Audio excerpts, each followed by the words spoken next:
News త్వరలోనే ఎలాంటి రద్దీ లేకుండా టెన్షన్ ఫ్రీ జర్నీ చేయవచ్చు. ఈ మేరకు ఆర్టీసీకి కొత్త బస్సులు అందుబాటులోకి రానున్నాయి. మహిళా సంఘాల సమాఖ్యల నుంచి ఆర్టీసీ అద్దె ప్రాతిపదికన బస్సులు తీసుకుంటున్న సంగతి తెలిసిందే. తెలంగాణ ప్రభుత్వం మహిళా సాధికారతకు పెద్దపీట వేస్తోంది. రాష్ట్రంలోని 1 కోటి మంది మహిళల్ని కోటీశ్వరులను చేయడమే లక్ష్యంగా వారి కోసం ప్రత్యేకంగా పథకాలు అమలు చేస్తోంది. ఇప్పటికే మహిళా పొదుపు సంఘాల ఆధ్వర్యంలో పెట్రోల్ బంక్, ఆహార పరిశ్రమలు ఏర్పాటు చేయించింది. ఇందిరా మహిళా శక్తి పథకం కింద పొదుపు సంఘాల డబ్బులతో టీజీఎస్ ఆర్టీసీ భారీగా బస్సులను సమకూర్చుకుంటోంది.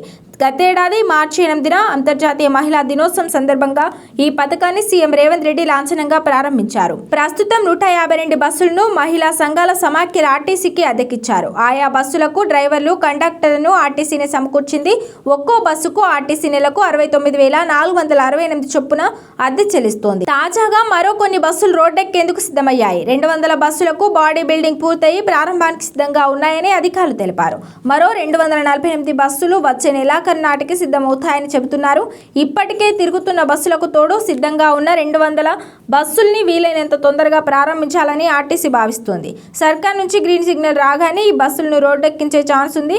గతేడాది ప్రవేశపెట్టిన 152 బస్సులకు పైలట్ ప్రాజెక్టు కింద మహబూబ్ నగర్, కరీంనగర్, వరంగల్ జిల్లాలను ఎంపిక చేశారు.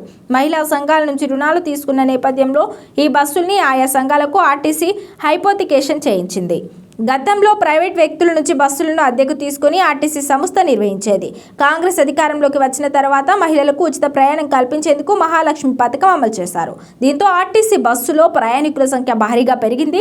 జిల్లా బస్సుల్లో అయితే కాలు పెట్టేందుకు కూడా జాగా ఉండడం లేదు. దీంతో ఆర్టీసీకి అదనపు బస్సుల అవసరం ఏర్పడింది. మహిళా సంఘాల ద్వారా బస్సులు సమకూర్చడంతో ఆర్టీసీపై ప్రస్తుతం ఒత్తిడి తగ్గింది. ప్రయాణికులు కూడా టెన్షన్ ఫ్రీ జర్నీ చేస్తున్నారు. ఇందిరా మహిళా శక్తి పథకం కింద ఆర్టీసీకి 600 బస్సులు అద్దెకు ఇవ్వాలనేది టార్గెట్ గా పెట్టుకున్నారు. తొలి విడతలో 152 బస్సులు మంజూరు చేయగా మిగతా 448 బస్సులు కూడా ఇవ్వాలని సెర్పు నిర్ణయించింది.